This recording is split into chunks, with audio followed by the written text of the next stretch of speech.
Sir, ધારાસભ્ય ચેતર વસાવાની જે જામીન અરજીની આજે સુનાવણી હતી, તો કોર્ટમાં શું દલીલ થઈ? આજે શું કોર્ટે સુનાવણી કરી છે? જામીન અરજીની દલીલ હોય તો સામાન્ય રીતે ફરિયાદ જે ખોટી હોય, જે શરૂઆતથી દેખાતું હોય, એ બધી હકીકત નામદાર કોર્ટના ધ્યાન પર લાવવાની હોય. જે હાલના અરજદાર જે હતા અહીંયાના ધારાસભ્ય, એમની સામે જે દ્વેષભાવ રાખવામાં આવે, કોર્ટ સમક્ષ રજૂ કરવામાં આવે, એ બધી હકીકત કે ભાઈ કેવી રીતે ખોટી ફરિયાદો દાખલ કરવામાં આવે છે.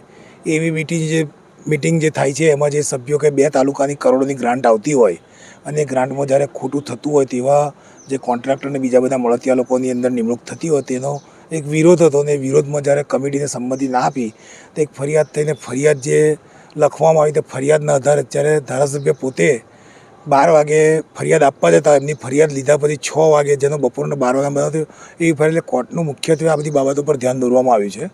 અને કોર્ટને એ રીતે અમે સેટિસ્ફાઈડ કરવાનો પ્રયત્ન કર્યો છે કે જે પ્રમાણેની ફરિયાદ ખોટી રીતે લઈને કોઈને ખોટી રીતે દબાવવામાં આવે તો એના શું પરિણામ આવી શકે, કેવી રીતે જે આખો ટ્રાયબલ વિસ્તાર છે એના જ્યારે ચૂંટાયેલા ધારાસભ્યને આ રીતે કોઈ પ્રયત્નથી આવી રીતે જ્યારે એમનું મન માની ના થાય તો ખોટી ફરિયાદો કરાવી નામદાર કોર્ટના ધ્યાન પર લાવવામાં આવી છે. કોર્ટમાં જે સુનાવણી થઈ એમાં આજે જે જામીન અંગેની કોર્ટે શું નિર્ણય આપ્યો? જામીન મંજૂર કર્યા છે, નામંજૂર કર્યા છે? સોમવારે બપોર પછી ઓર્ડર પર રાખ્યું છે સાહેબે.